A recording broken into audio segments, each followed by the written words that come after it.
হঠাৎ করে পশ্চিমবঙ্গ পরিবহন দপ্তর বন্ধ করে দিল ১৫০ বছরের পুরনো ট্রাম চলাচলকে। ট্রাম শুধুমাত্র যাতায়াত মাধ্যম হিসাবে বাকি গাড়ির মতো অবস্থান করেনি, এর সাথে জড়িত রয়েছে আপামর বাঙালির আবেগ, বহু ব্যর্থতা, সফলতার গল্প, সাহিত্য, গান। কলকাতার বুকে এই ট্রাম ১৮৭৩ খ্রিস্টাব্দে ২৪শে ফেব্রুয়ারি প্রথম আত্মপ্রকাশ করে। তবে নিয়মিতভাবে ট্রাম চলাচল শুরু হয় ১৮৮০ খ্রিস্টাব্দে।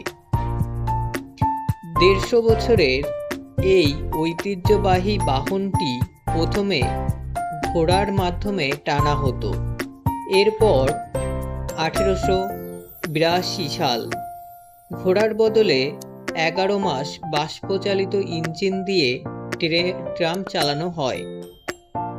১৯০২ সালে বাঙালির বহু কর্মের এই সঙ্গীটি বৈদ্যুতিক মাধ্যমে তার যাত্রা শুরু করে। ২০১৫ সালে ট্রাম রুট ছিল প্রায় ২৫টি, তা বর্তমানে হয়ে দাঁড়িয়েছিল ৩টিতে। এই ৩টি রুট হলো যথাক্রমে বালিগঞ্জ ধর্মতলা, শ্যামবাজার ধর্মতলা ও ধর্মতলা ময়দান। পরিবহন দপ্তরের সিদ্ধান্ত অনুযায়ী এই গণযোগাযোগটি আজ বহু ক্ষেত্রে অপ্রয়োজনীয় ও অআধুনিক, যুগের সাথে তাল মিলিয়ে চলতে পারেনি। এর কারণ হিসাবে তারা সংক্ষিপ্ত রাস্তা, অল্টারনেটিভ যান হিসাবে মেট্রো চলাচল, বাজেট, রাস্তা দুর্ঘটনা প্রভৃতির উদাহরণ দেন।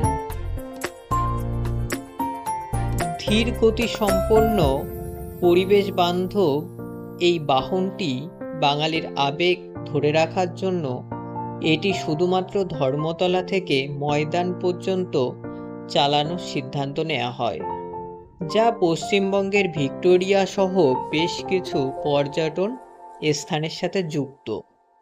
২০২২-এ ২৪শে ফেব্রুয়ারি এই স্বল্প ব্যয়বহুল পরিবহনটি তার ১৫০ বছরের যাত্রা শেষ করে।